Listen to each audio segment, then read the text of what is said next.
먹다 남은 음식을 이틀이나 지나서 아이들 간식으로 내준 유치원이 있습니다. 급식 반찬은 또 너무 적어서 아이들이 밥으로만 배를 채우기도 했습니다. 제자를 성희롱했다는 의혹을 받고 교사가 스스로 목숨을 끊은 사건을 두고 진실 공방이 뜨겁습니다. 유가족들은 동료 교사와 교육청 관계자들을 무더기로 고발했고 교육청은 수사를 통해 진실이 밝혀질 것이라며 맞서고 있습니다. 원룸에서 불법 인터넷 도박을 벌인 일당이 경찰에 덜미를 잡혔습니다.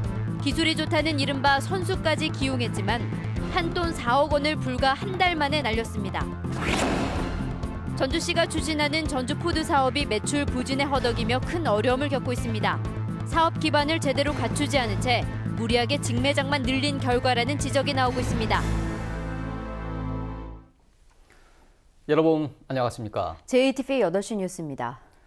먹다 남은 음식을 간식으로 주고 급식 반찬이 너무 적어서 아이들이 밥으로만 배를 채웠다는 유치원이 있습니다. 네, 급식이 부실했다는 논란이 일고 있습니다. 보도에 하원우 기자입니다. 전주의 한 유치원 어린이들이 먹은 점심입니다. 작은 그릇에 담긴 자장면에 김치 한 조각이 전부입니다. 아이 손가락만한 소시지를 그것도 3등분으로 나눠 3개씩 줬습니다. 한 줌도 안 돼 보이는 이 시금치를 7살 어린이 24명이 나눠 먹기도 했습니다. 밥만 먹어봤더니 반찬이 없어. 그러면 선생님한테 반찬 더 달라고 하지. 그랬어. 그랬더니 반찬이 없어. 엄마 선생님 반찬이 없어서 더 이상 못 준대. 그랬더라고요. 이뿐만이 아닙니다. 국내산 고기만 쓰는 것처럼 표시해놨지만 냉장고 안에선 수입산 고기가 발견됐습니다. 행사 때 남은 밥을 다음 날 급식으로 제공하고 생일잔치 때 먹고 남은 케이크를 이틀이나 지난 뒤 간식으로 제공하기도 했습니다.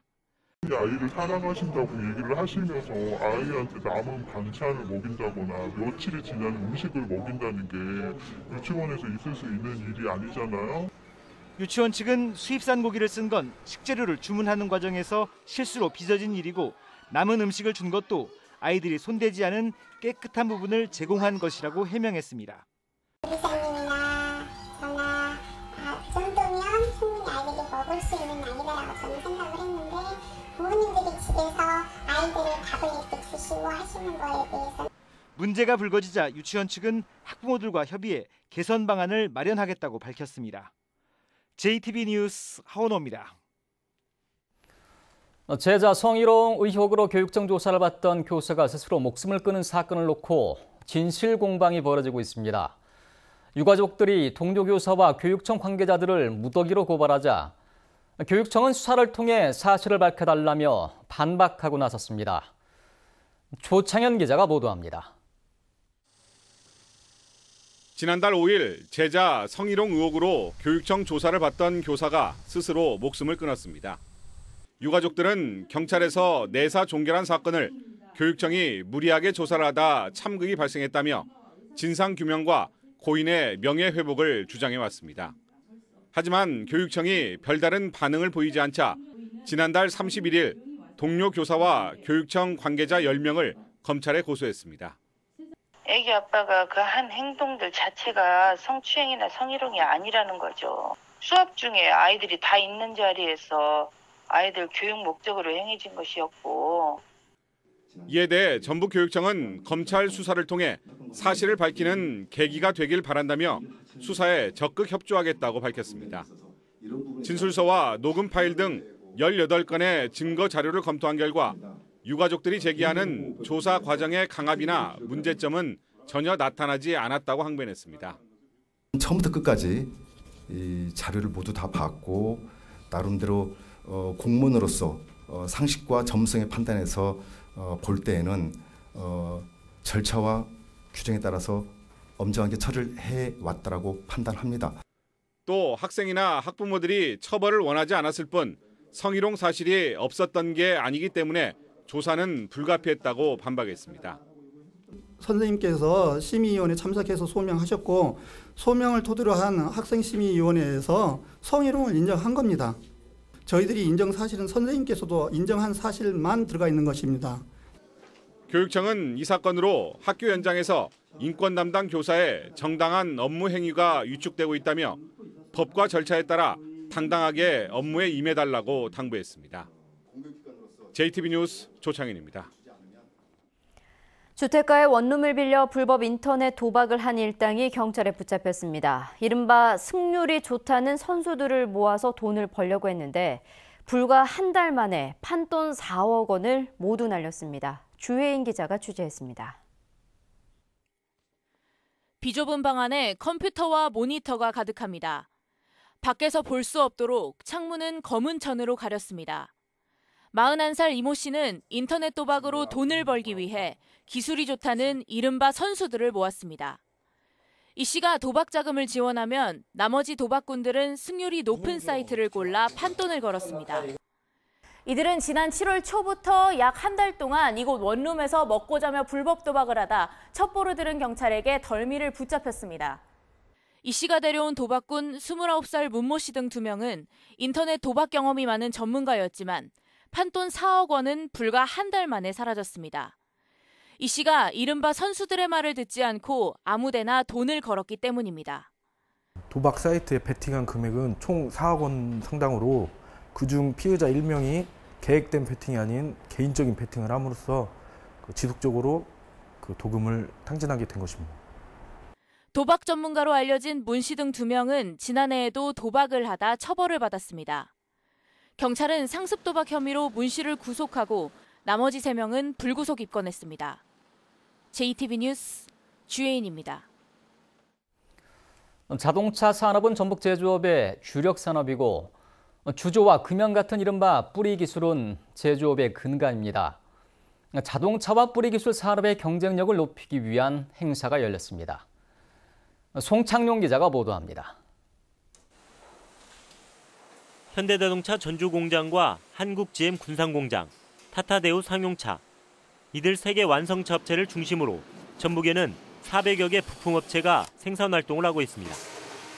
주조와 금형, 용접 등 이른바 뿌리 산업은 소재를 부품으로, 부품을 완제품으로 만들기 위한 기초공정 산업입니다. 전북의 뿌리 기업은 500여 개에 이릅니다. 하나, 둘, 셋,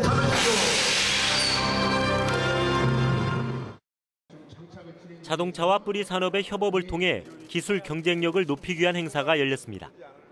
행사장에 마련된 미래 자동차관 등에서는 자동차와 뿌리 산업의 신기술을 살펴볼 수 있습니다. 수출기업 상담회와 취업박람회는 기업의 판로 확대와 일자리 창출에 실질적인 도움이 될 전망입니다. 양질의 일자리를 확대하기 위해서 현장에서 채용 박람회를 한다는 것, 그리고 매출을 증대하기 위해서 해외 수출 상담회를 올해 전문가들하고 바이어들을 초청해서 진행하는 게 전라북도는 이번 행사를 계기로 자동차와 뿌리 기술에 대한 연구개발 투자를 지속적으로 확대해 나갈 계획입니다. 기술 융복합 사례들을 체험하고 공유함으로써 미래 산업 발전을 꾀하고 또 일자리 등 경제를 활성화시킬 수 있는 가장 큰 계기로 삼는 것이 미래 성장 동력을 선도하는 기술 융합과 일자리를 주제로 한 이번 행사는 내일까지 이어집니다. JTB 뉴스 송창용입니다. 현대자동차가 상용차의 판매는 물론 다양한 편의시설을 갖춘 복합 거점 시설을 완주에 열었습니다. 전북의 강점인 특장차 업체도 함께 참여해서 침체에 빠진 자동차 산업의 촉매제가 될 것으로 보입니다. 이승환 기자의 보도입니다. 현대차가 전국에서 2번째로 완주에 문을 연 엑시언트 스페이스입니다. 이곳에서는 한 번 충전으로 300km 이상 가는 친환경 전기버스를 비롯해 현대가 자랑하는 최신 상용차와 기술력을 선보이고 있습니다. 엑시언트 스페이스 전주는 판매를 비롯한 다양한 고객 편의 서비스가 한 곳에서 이루어지는 현대 상용차의 복합 거점입니다. 자율주행 드라이빙 시뮬레이터에서는 직접 운전석에 앉아 최신 IT 기술이 접목된 프로그램도 체험해 볼 수 있습니다. 전북이 특장차 개발의 중심지라는 특성을 살려 다양한 특장차를 배치해 관련 업계와의 상생도 꾀했습니다.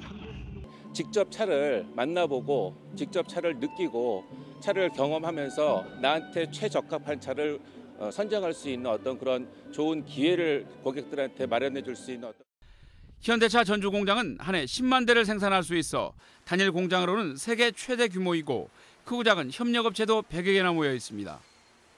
우리 완주의 중심인 자동차 산업이 더 활성화돼서 고용도 창출되고 지역 경제에도 큰 기여를 하기를 기대합니다. 현대차는 앞으로 이 같은 시설을 부산과 울산으로 확대해서 상용차 산업의 전반적인 활성화를 도모한다는 구상입니다. JTB 뉴스 이승환입니다. 네, 전주시가 추진하는 전주 푸드 사업이 매출 부진 때문에 큰 어려움을 겪고 있는데요. 이 사업 기반은 제대로 갖추지 않고 무리하게 직매장만 늘린 결과라는 지적이 나오고 있습니다. 완주 로컬푸드의 사례를 통해서 전주푸드의 문제점을 살펴봤습니다. 보도에 정윤성 기자입니다. 지난해 6월 전주시 효자동에 문을 연 전주푸드 직매장입니다. 매출 부진으로 지난달 문을 닫았습니다. 전주동물원의 전주푸드 레스토랑도 1년을 넘기지 못했습니다. 애들하고 가서 먹기 편하거나 그러지도 않을 뿐더러 또 많이 낙후되어 있다 보니까 별로 가고 싶지 않아요. 전주시는 10달 만에 직매장을 3곳이나 개점했지만 전주푸드만의 색깔은 뚜렷하지 않았습니다. 우리 전주동 시민들이 써야 되는데 로컬푸드 하면은 일단은 완주를 먼저 떠오르게 되고. 로컬푸드는 의욕만 가지고 추진할 수 있는 것은 아닙니다. 우선 소비자들이 원하는 농산물과 가공품을 1년 내내 공급할 수 있어야 가능합니다. 완주군이 로컬푸드 사업계획을 발표한 것은 지난 2008년. 이때부터 소농들의 생산 기반을 위해 두레농장 10곳을 조성했고 연중 생산이 가능하도록 비닐하우스 200동을 지원했습니다. 전국적으로 확산을 해서 그야말로 이 국민 행복 시대를 여는 소위 맞춤형 복지 정책을 개발하는데 좀 참고를 하고 싶어서. 2010년엔 농산물 꾸러미 사업, 커뮤니티 비즈니스 센터에선 마을 기업을 육성했고 이런 토대 위에서 2012년 완주 로컬푸드 직매장이 문을 연 것입니다. 2008년도에 정책 발표하고 로컬푸드 직매장을 내는 2012년도까지 대략 5년이라는 사회적 합의 과정이 있었던 것이고요. 반면 전주시의 경우에는 사실상 1년 만에 전주푸드 직매장을 개설했습니다. 전주 시민들에게 전주푸드가 왜 필요한지 이해시키고 생산 기반을 갖추는데 1년은 턱없이 부족했습니다. 이번 주 시사교역판에서는 전주푸드의 문제점과 로컬푸드의 활성화 방안을 살펴봤습니다. JTB 뉴스 정유성입니다. 다음 달 재계약을 앞두고 관심을 모은 전주 하가지구 부영 임대아파트의 임대료 인상률이 3.8%로 결정됐습니다. 부영은 물가 상승 등으로 4.5%의 인상이 필요하지만 임차인, 지역과의 상생을 고려해 3.8%만 올리기로 했다고 밝혔습니다. 부영은 해마다 법적 상한선인 5% 인상으로 임차인들의 반발을 샀고 전주시는 인상률이 과도하다면서 부영을 지난 6월 형사 고발하기도 했습니다. 임차인들과 부영 측은 이번 인상률에 대한 입장을 내일 내놓기로 했습니다. 내년 초등 일반 교원 선발 인원이 60명으로 확정됐습니다. 전북교육청은 교육부로부터 초등교원 선발 인원이 확정됨에 따라 공개 경쟁시험 시행 계획을 홈페이지에 공고했습니다. 확정된 초등교원 선발 인원은 지난달 사전 예고된 52명에 비해 8명이 늘어났으며 지난해와 비교하면 3분의 1 수준입니다. 전북교육청은 명예퇴직자가 줄고 복직자가 늘면서 선발 인원이 급격히 줄었다고 밝혔습니다. 전라북도와 전라북도 경제통상진흥원이 소상공인을 육성하기 위해 진행한 스타 소상공인 공개 오디션에서 책 먹는 미술관과 인앤코, 에어랩 등 3개 업체가 스타 소상공인으로 선정됐습니다. 스타 소상공인으로 선정된 3개 업체는 최고 2천만 원의 사업비를 지원받고 전북신용보증재단의 특례 보증을 받습니다. 이들 업체의 성공 스토리는 다음 달 12일 JTB 전주방송을 통해 방송됩니다. 오늘 오후 1시 50분쯤 전주시 상림동의 한 야산에서 곡성군 곡성읍에 사는 66살 김모 씨가 나무덩굴 제거 작업을 하다 벌에 쏘여 숨졌습니다. 경찰은 김 씨가 벌집을 건드린 것 같다는 작업 동료들의 말에 따라 정확한 사망 경위를 조사하고 있습니다. 전북은 오늘 전주 28도 등 기온이 27도에서 29도로 쾌청한 가을 날씨를 보였습니다. 내일도 대체로 맑은 가운데 일교차는 10도 이상 벌어지겠습니다. 아침 최저 기온은 12도에서 17도, 낮 최고 기온은 23도에서 27도로 오늘과 비슷하겠습니다. 당분간 서해 남부 먼 바다에는 높은 파도가 예상돼 주의가 필요합니다. 전주기상지청은 당분간 일교차가 큰 가운데 맑은 날씨가 이어질 것으로 내다봤습니다.